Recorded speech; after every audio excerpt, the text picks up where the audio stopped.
and how to hedge, against inflation. We know there's been talk about gold, real estate being a great hedge, but is real estate still that hedge, for inflation? Let's talk to Dr. Stephen Akintayo now, MD, GtextHomes Holdings, joining us via Zoom. Great to have you on the program. Good morning. Morning. Thank you for having me. So I see, with how unpredictable the real estate market is, you are still quite bullish on that market. Well, I'm not sure, but we're trying. Entrepreneurs, our DNA is to thrive in adversity. That's really what entrepreneurship is about. You want to do your best to continue to be optimistic and looking for solutions even in a tough season. The real estate sector in Nigeria is slowing down a bit. I don't know what numbers you guys have, but in terms of sales and people investing in that sector, we're having some slowdown, but we're positive that it's definitely going to pick up as usual. Yeah, pick up as usual because right now, incomes are squeezed. We're seeing rate hikes globally, at this time. But let's look at some of your offerings. Now, they seem almost too good to be true, with the way inflation is going right now. How sure are you, that you can actually deliver on some of these projects? Well, one of the key new decisions we've decided to take is to peg our property to the dollar price. A lot of construction materials used for building are imported. And, we've seen situations where some of our colleagues who peg in Naira are struggling to deliver on what they promise customers. So for us is that if you're buying a 2-bedroom, for example, if the offer is $50,000, then that's what you're paying. You can always pay it in Naira, the Naira equivalent, and you know what is the balance in dollars. This way we can be consistent. This way we don't need to go back to our subscribers to say, hey, there's inflation. Oh, the Naira is weak to the dollar, so pay us more. And integrity is very key to business. So for us, that's a strategy that has helped us to keep, to our word. And that's the stance we're taking. We're obviously seeing a lot of volatility, in the housing market globally. What do you foresee, the housing sector for Nigeria? Well, I'm already seeing, again, like I said, I'm not the Bureau of Statistics, but I'm seeing a slow trend. My argument has always been that you cannot have a real estate crash in a country like Nigeria because there's a huge housing deficit. You only have that in developed countries because they don't have deficits in some countries. And so during recession, during tough economic situations, you see a lot of people who probably used to live in big houses, having to even merge with other people and things like that. So that's why you then have those kind of bubble bust. But Nigeria has millions in housing deficit. Some data shows 20 million, some show 26, some show 10 or 15.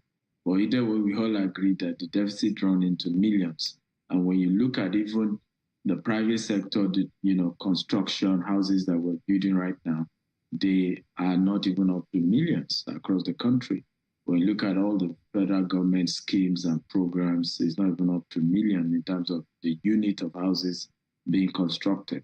So you definitely cannot have a bust or, a crash, but you can have a slow trend in purchases because of elections, the way politicians talk, investors are scared. And mind you, major investors in the housing market are Nigerians in diaspora. They're the ones who are able to afford, this season. And they are also affected because they also earn outside Nigeria. So the issue of recession across the globe affects them, as well as what's happening in terms of their fear for the election. All right. Well, talking about rate hikes, we've seen the Central Bank of Nigeria here You know, they've raised rates a lot, you know, this year. And the last one, we got about 50 basis points, about 100 basis points actually, not as large as the 150 we got before. How is that impacting the sector right now? Honestly, I am personally excited about the Naira redesign, and I support that policy, but not the rate hike. I don't think so, because I feel the design of Naira is trying to achieve the same thing. You know, and we've seen a lot of compliance, you know, with people having to remit money to banks. And I don't think they needed to do to that volume. You know, we can see how the U.S. You know, Treasury has gradually, in a very slow manner, raised their own interest rates. I think we should, if we have to do that as well. But in terms of how has it affected the sector, I think it has, because, mind you, a lot of people are relying on taking loans to construct houses, and contractors also having to take loans to be able to partner with developers to execute some of this building. And if you are raising interest rates, it just affects their profit margin. It affects their overall bottom line. So for me, I'm not sure it was the right decision. But again, I'm not the CBN governor, so he has the right to make, and the people in charge of monetary policy. But it's affecting big time. But in our company, we don't take loan in the Nigerian market. In other countries that we operate, yes, we are open to that, but not in Nigeria. And for us, it's we just feel that the banking sector is not as supportive. And I've said this publicly many times. I think they are not supportive of our sector. I've seen situations where banks take over people's estates without being considerate about the other investors in that particular estate, and they just take over the entire thing. And so, seeing those kind of experience, I just decided that our company will not going to take any loan from any bank for our own construction. Yeah, and obviously we know, you know, the central bankers are struggling, you know, right now, and obviously banks struggling with, you know, non-performing loans and all of that. So that will make it a little difficult, you know, for them also. But let's talk about green smart housing. Is that looking like a reality for Nigerian market? Well, it is. I mean, what I think will happen, the same revolution that happened with the telecoms, where we were slow to adopt that, but I mean, Nigeria is way ahead in terms of technology, telecommunication technology, and we are more advanced. I think the same will happen. I just attended the UN Climate Change COP27 in Egypt, and that's been the conversation, adaptation, and I think Africa is ready. I mean, if you look at even what Egypt is doing, they have, you know, housing project running to almost 30 million. You won't believe it, housing units being built. It's massive what Egypt is doing and how Egypt is trying to adapt to climate change. And I think Nigeria can be in the forefront. We are the first company to commit to building 25,000 green and smart homes in Nigeria. And we're excited that we stuck to that idea. It's expensive, you know, because having to convert waste to biogas, you know, rely on solar and other alternative wind energy, is not one of those easy things. So we have a 2035 goal. By the year 2035, we will have 25,000 green and smart homes, and they will be zero carbon emission. But we need money to make this happen. The last time our finance team told us it's going to cost us as much as $20 billion to do that, because we want to put a golf course, polo club, you know, have hotels, you know, shopping malls in those places. We still have 13 years to go. We're still at the beginning stage. But we're excited that we are a company of the future, and there's nothing wrong being ahead of everyone else. All right, talking about what you're, looking to add, with some of these essays. Some believe that your housing solutions are for the rich and the affluent. What do you say to them? I think they are right. Housing generally is quite expensive anywhere in the world. I think it's the responsibility of the government, as well as other institutions, to create what we call accessibility to housing. I'll give you an example. Here's a 2-bedroom. Now, when you look at the dollar price of this 2-bedroom, in anywhere in the US, let's even take Dallas, which is one of those states we operate. In Dallas, the cost of 2-bedroom is twice what you're seeing on your screen. But why is it more accessible? It's because I have 30 years to pay. I only have to bring 20% of that amount. In the UK, if I'm a first-time home buyer, I only even need to bring 10% of the amount. And I'll have the government support me with the remaining 10%, then I get a lender to give me the remaining 80%. And I have 20 to 30 years to pay back. So for me, I think housing generally, globally, is not really cheap. But what government and finance institutions have done is to make it accessible even to those who are not rich. And we have to face that reality, because part of why we have attracted quacks in our sector is because we're playing to the gallery with the conversation of, I'm just going to be cheap. I'm, affordable housing. And we all know that is not in the hands of any single developer, right, to make housing affordable in Nigeria. It's just the truth. But of course, we can keep playing that language just to make customers feel good. But the reality is that it's not in your hands if it's gone, because you are not the manufacturer of the materials, the cost of buying land. If in some cases you pay for land twice. You pay family, you pay government to get, the land perfected. So these are factors that affect the cost. And we hope government will come in to make it more accessible. But what we have now is a program that allows people to have up to 3 years. And at any point, once they've done up to 30% that they're struggling to continue, we link them up with a credible mortgage company that then supports their ability to then extend the payment from 3 years to up to 15 years. And I think that's the kind of creative concept that we are bringing to the market. And obviously, affordable housing is very critical, right now, knowing that 133 million Nigerians are multidimensionally poor, at this time. We definitely need affordable housing. But let's talk about your vision for 2035. I will even say accessible housing, right? Because the affordable is relative, right? But can I even still access it?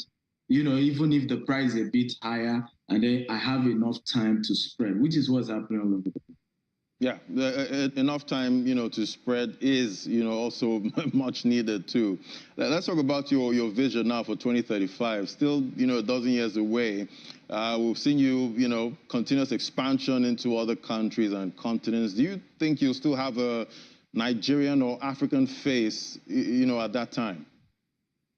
Absolutely. I feel that we definitely cannot achieve the vision 2035 without foreign direct investment. We need a lot of investment to do that, particularly because of the model, the concept.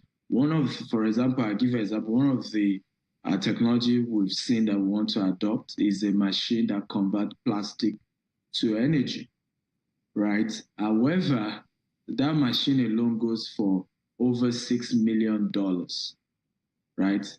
And that's just to power one estate out of almost 200 estates we will have hopefully by the year 2035.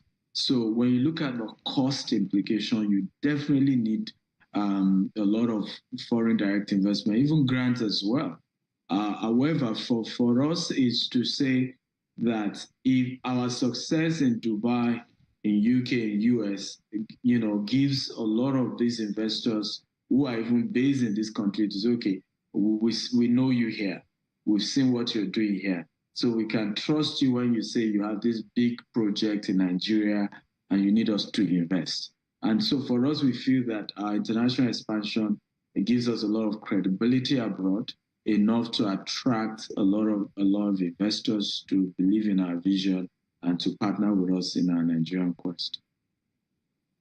Let's talk about your offerings now, and when exactly will the promotion kick off, and how can people actually access it?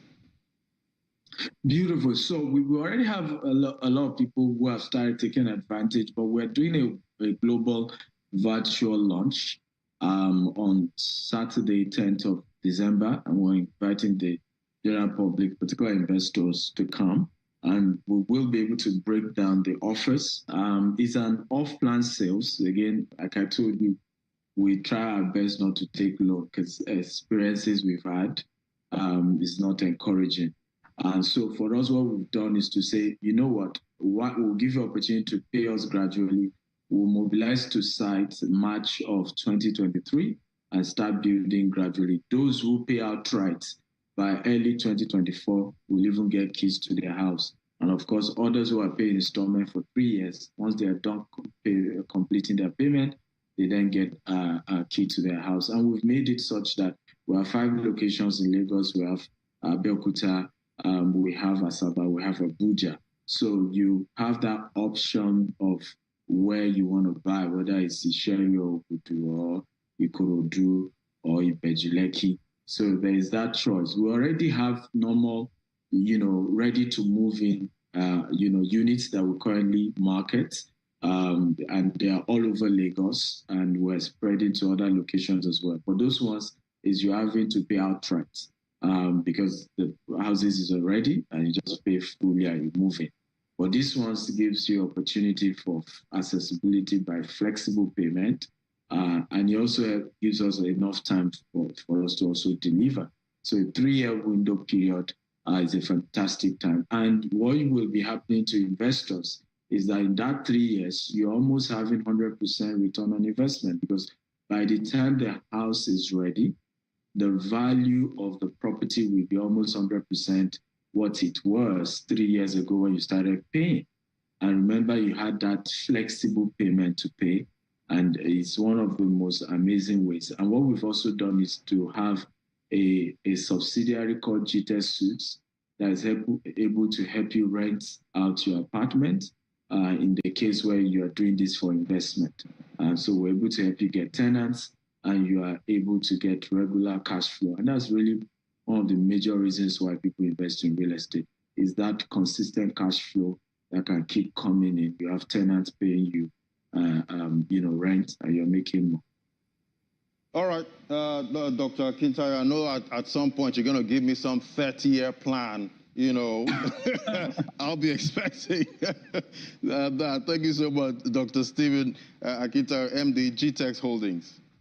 Thank you for having us. I appreciate it. Can I just chip in that those who want to register for the event can visit www.gtexthomes.com/1000 units. So if you want to join us for the webinar on Saturday 10th by 5 p.m., again, the site is www.gtexthomes.com/1000 units. So you can sign up, it's free, and we'll be able to give you a lot more detail about the housing unit, 1,000 housing unit first phase of the 25,000 housing units we are doing the next 13 years. Fantastic. Thank you so much. Thank you. Enjoy the rest of your day. See you. All right, that was Dr. Stephen Akintayo there giving us the details for the housing projects. Well, we'll take a break now. When we come back, we'll drill down on the latest developments in Nigeria's banking sector. That's in a moment. Just stay with us.